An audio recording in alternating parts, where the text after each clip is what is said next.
మరోసారి దేశీయ స్టాక్ మార్కెట్లు కుప్పకూలాయి. మిడిల్ ఈస్ట్ టెన్షన్స్ తో సూచీలు అమ్మకాల ఒత్తిడికి లోనవుతున్నాయి. యుఏఈలో అణు విద్యుత్ కేంద్రంపై డ్రోన్ దాడి జరగడం, పశ్చిమాసియాలో ఉద్రిక్తతలు తీవ్రతరం కావడం మన మార్కెట్ల సెంటిమెంట్ ని బలహీనపరిచింది. అమెరికా ఇరాన్ యుద్ధం ముగించే ప్రయత్నాలు నిలిచిపోయినట్లు సంకేతాలు రావడం ఇన్వెస్టర్స్ ని నిరుత్సాహానికి గురయ్యారు. దీంతో సెన్సెక్స్ సైకలాజికల్ ఫిగర్ 75,000 దిగువకు పతనమైందని, ప్రస్తుతం సెన్సెక్స్ 1000 పాయింట్లు, నిఫ్టీ 300 పాయింట్ల నష్టంతో ట్రేడ్ అవుతున్నాయి. నిఫ్టీ ప్రధాన షేర్స్ లో ఇన్ఫోసిస్, టెక్ మహీంద్రా, భారతీ ఎయిర్టెల్, కోల్ ఇండియా టాప్ గెయినర్స్ గా ఉన్నాయి. టాటా స్టీల్, పవర్ గ్రిడ్ కార్పొరేషన్, శ్రీరామ్ ఫినాన్స్, అదానీ పోర్ట్స్, ఎస్బీఐ, నిఫ్టీ టాప్ లూజర్స్ గా ఉన్నాయి. ఇక ఇవాళ రూపాయి మారకం విలువ ఆల్ టైమ్ కనిష్టానికి పతనమైంది. ఇవాళ ట్రేడింగ్ ప్రారంభంలోనే 21 పైసలు బలహీనపడిన రూపాయి 96.17 స్థాయికి చేరింది.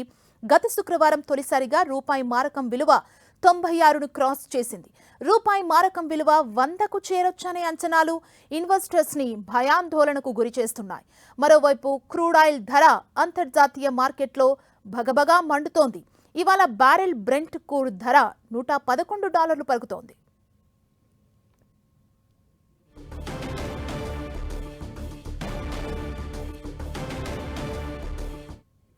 ఇక దీనికి సంబంధించి మరిన్ని అప్డేట్స్ ని మనం తెలుసుకుందాం. మనతో పాటు జాయిన్ అవుతున్నారు మార్కెట్ అనలిస్ట్ క్రాంతి భత్తిని గారు. నమస్తే అండి. నమస్తే మేడం. అంటే ఇప్పుడు మనం లేటెస్ట్ గా చూస్తున్నాం, అంటే ఈ రేషియో ఎలా చూడొచ్చు? ప్రస్తుతం మనం చూసినట్లయితే మార్కెట్ లో ఒక పానిక్ సెల్లింగ్ అనేది నెలకొని ఉండటం మనం చూస్తున్నాం. ఏదైతే మీరు విశ్లేషించారో దానికి రీజన్స్, బట్ మార్కెట్ ప్రస్తుతం క్రూడ్ ఆయిల్ ధరలు మార్కెట్ ని వరీ చేస్తున్నాయి. క్రూడ్ ఆయిల్ ధరలు, బ్రెంట్ క్రూడ్ ధరలు $110 పర్ బ్యారెల్ పైకి రావడంతో మార్కెట్ లో ఒక అమ్మకాల ఒత్తిడి అనేది ప్రస్తుతం నెలకొని ఉంది.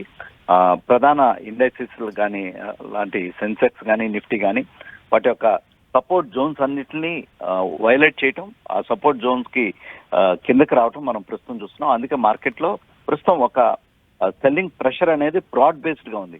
నార్మల్ గా లాస్ట్ ఫ్యూ డేస్ కనుక మార్కెట్ లో చూసినట్లయితే హెడ్లైన్ ఇండెక్సెస్ నిఫ్టీ కానీ సెన్సెక్స్ కానీ డౌన్ అయినప్పటికీ mid and small cap stocks strong గా ఉండటం మనం చూస్తున్నాం. కానీ ఈ రోజు ట్రేడింగ్ సెషన్ లో చూసినట్లయితే ఓవరాల్ బ్రాడ్ బేస్డ్ సెల్లింగ్ అనేది ప్రస్తుతం మనం మార్కెట్ లో చూడటం కనబడుతుంది. అంటే ఇది ఎప్పటి వరకు కంటిన్యూ, అంటే వార్ ఎఫెక్ట్ ఆల్రెడీ మనకు క్లియర్ గా కనబడుతుంది క్రూడ్ పైన, ఇవన్నీ మనం చూడొచ్చు. అంటే యుద్ధానికి ఒక ముగింపు వస్తే కానీ ఇందులో మనం ఎక్స్పెక్ట్ చేయలేమా? ఏం చెప్తారు యాజ్ ఏ అనలిస్ట్ గా? ప్రస్తుతం మనం చూసినట్లయితే ఏ వారు అంత ఈజీగా జస్ట్ 1-2 months లో కంప్లీట్ అయ్యే వార్స్ కాదండి. మనం చూసినట్లయితే మిడిల్ ఈస్ట్ లో కూడా వార్ చూసినట్లయితే 1 week లో కంక్లూడ్ చేసేస్తాం అన్నది ఇప్పటికి ఆల్మోస్ట్ 2 months పైనే అవుతుంది. కానీ ఏంటంటే ఇప్పటికి కూడా ఎటువంటి కాంక్రీట్ రెజల్యూషన్ అనేది లేదు.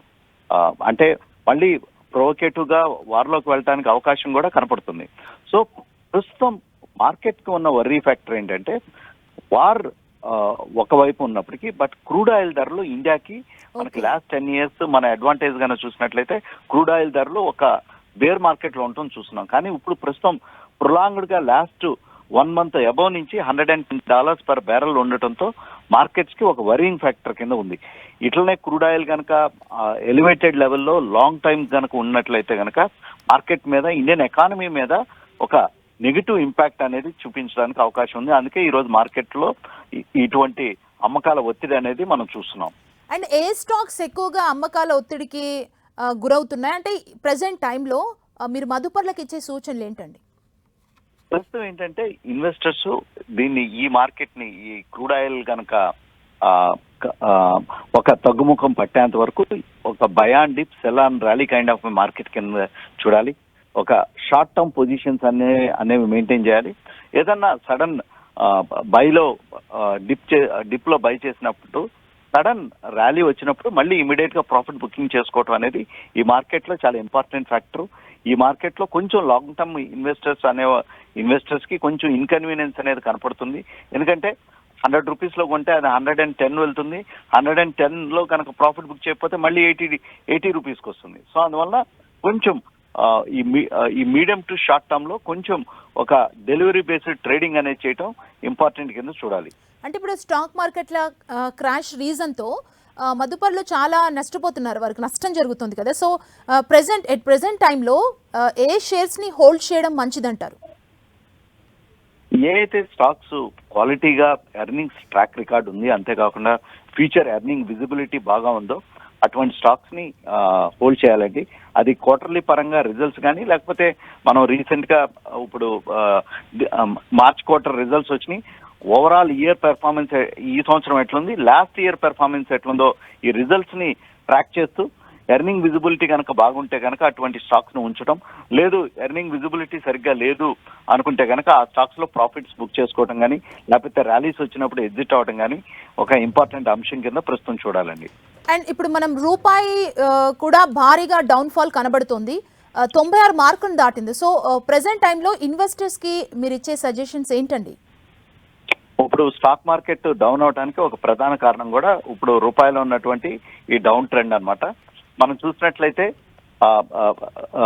ప్రస్తుతం రూపాయి మార్కు విలువ డాలర్తో ఆల్ టైమ్ లోకి రావడం కూడా ఒక ప్రధాన reason. Foreign portfolio investors continuous గా ఇండియన్ మార్కెట్ లో నుంచి ఎగ్జిట్ అవటం, అంతేకాకుండా ఇందాక చెప్పినట్లు గ్లోబల్ క్రూడ్ ఆయిల్ ధరలు పెరుగుతూ ఉండటంతో రూపాయి క్రమేపీ క్షీణిస్తూ ఉండటం మనం ప్రస్తుతం చూస్తున్నాం. అండ్ రాబోయే రోజుల్లో మనం మాట్లాడుకోవాల్సింది గోల్డ్ అండ్ సిల్వర్ గురించి. ఈ ట్రెండ్స్ ఎలా ఉండే ఛాన్స్ ఉంది గోల్డ్ సిల్వర్? ప్రస్తుతం గోల్డ్ అండ్ సిల్వర్ కనుక చూస్తున్నట్లయితే, ఒకటి డొమెస్టిక్ మార్కెట్ లో ఇండియన్ గవర్నమెంట్ ఇంక్రీజ్ చేసినటువంటి ట్యాక్సెస్, ఇంపోర్ట్ రిస్ట్రిక్షన్స్ తో గోల్డ్ ప్రైసెస్ లో ఒక కన్సాలిడేషన్ అనేది ప్రస్తుతం నెలకొని ఉంది. అంతేకాకుండా క్రూడ్ ఆయిల్ ధరలు పెరిగినప్పుడు డాలర్ స్ట్రెంథన్ అయ్యి మనం రూపీ డిప్రిషియేట్ అవడం మనం చూస్తున్నాం. డాలర్ డిప్రిషియేట్ అయ్యి రూపీ స్ట్రెంథన్ అవటం, అంతేకాకుండా డాలర్ ఇంటర్నేషనల్ మార్కెట్ లో అదర్ కరెన్సీస్ అంటే అది స్విస్ ఫ్రాంక్ కానీ, లేకపోతే యూరోతో కానీ, యూకే పౌండ్ తో కానీ డాలర్ కనుక వీకెన్ అయినప్పుడు మళ్ళీ గోల్డ్ లో ర్యాలీ చుట్టం అనేది జరుగుతుంది. అప్పుడు దాకా మనం ప్రస్తుతం గోల్డ్ అండ్ సిల్వర్ కొంచెం ఒక డౌన్ ట్రెండ్, ఒక కన్సాలిడేషన్ ట్రెండ్ లోనే ఉండడానికి అవకాశం ఉంది. అంతేకాకుండా రీసెంట్ గా ప్రైమ్ మినిస్టర్ మోడీ